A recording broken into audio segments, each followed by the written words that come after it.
C'est sur cette musique enjouée que j'étale mon lot de questions. D'abord faudrait poser les bases pour éviter les agressions. Mon sujet sera sensible et prendra une direction. Peu importe si c'est subtil, sachez qu'au fond ce n'est que du son. Je prends juste position et je suis du bord de la raison.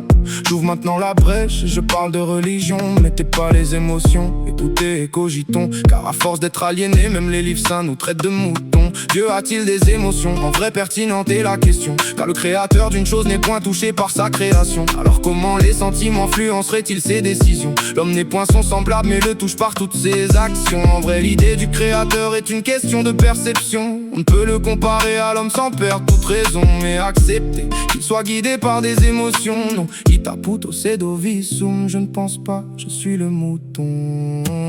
Il est maintenant temps pour nous de lever le voile. La raison prédomine, la vérité se dévoile.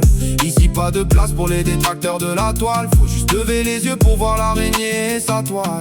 Il est maintenant temps pour nous de lever le voile. Chercher la vérité derrière les ombres qui s'étalent. Les réponses sont parfois cachées dans les détails. Alors regarde plus haut que le décor et ses murailles. On nous dit croire sans voir, mais j'aime mieux l'observation. Car la foi sans réflexion peut devenir soumission. Depuis l'aube des empires jusqu'aux nouvelles nations, combien ont parlé au nom du ciel pour asseoir leur domination. Je ne rejette pas les croyances ni leur inspiration. Je questionne seulement l'usage qu'en fait la population. Quand l'homme cherche le pouvoir, il change la définition et transforme parfois la lumière en instrument d'oppression. Si la vérité est unique, pourquoi tant de divisions?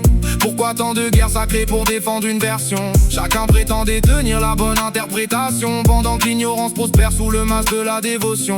Alors je marche avec le doute comme fidèle compagnon, car celui qui doute encore nourrit sa réflexion. Je préfère une question honnête à mille affirmations, car la sagesse ne grandit jamais dans la répétition. Il est maintenant temps pour nous de lever le voile. La raison prédomine, la vérité se dévoile.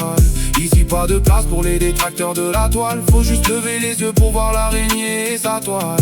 Il est maintenant temps pour nous de lever le voile. Chercher la vérité derrière les ombres qui s'étalent. Les réponses sont parfois cachées dans les détails. Alors regarde plus haut que le décor et ses murailles. Je n'apporte aucune réponse, seulement des interrogations, des graines semées dans les esprits pour lancer la discussion. Libre à chacun d'examiner sa propre conviction. Mais fermer les yeux volontairement n'a jamais été une solution.